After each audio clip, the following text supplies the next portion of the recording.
Friends, last time நான் upload பண்ணியிருந்த பிரியாணி வீடியோக்கு நிறைய பேர் பாசிட்டிவ் ரெஸ்பான்ஸ் கொடுத்துருந்தீங்க. ஃபர்ஸ்ட் ஆஃப் ஆல் எல்லாருக்கும் ரொம்பவே தேங்க்ஸ்.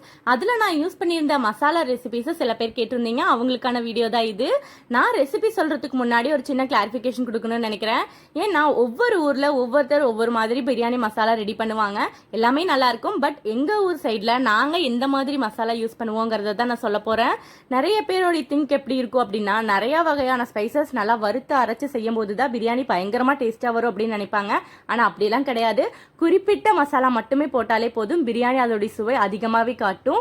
இதுக்கு எங்கள் வீட்டில் எந்த மாதிரி மசாலா அரைப்பாங்க அப்படிங்கிறத சொல்லிடுறேன். நம்ம கிச்சனில் எப்போவுமே இருக்கக்கூடிய பட்டை, கிராம்பு, ஏலக்காய் அது மட்டுமே போதும். தாளிக்கிறதுக்கும் இந்த மூணில் மட்டும் அளவான அளவில் போட்டு தாளிப்பாங்க.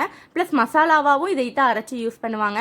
டேஸ்ட்டு கண்டிப்பாக டேஸ்டியாக இருக்கும். ஒரு முறையாவது ட்ரை பண்ணி பார்த்துட்டு வீடியோக்கு கமெண்ட் பண்ணுங்கள். மூணே பொருள் மட்டும் எப்படி பிரியாணிக்கு அவ்வளோ டேஸ்ட் கொடுக்கும் அப்படின்னு நினச்சிங்கன்னா கண்டிப்பாக கொடுக்கும். இதை கரெக்டான அளவில் நம்ம அரைச்சி யூஸ் பண்ணும்போது டேஸ்ட் கண்டிப்பாக வரும். அதே மாதிரி ஒவ்வொரு டைமும் பிரியாணி செய்யும் போது அதை ஃப்ரெஷ்ஷாக அரைச்சி யூஸ் பண்ணீங்க அப்படின்னா பிரியாணியோட சுவையும் மனமும் அதிகமாக இருக்கும். கல்யாண வீடுகளில் பிரியாணி ரொம்ப மணக்குது அப்படின்னா அதுக்கு காரணம் அதுதான்.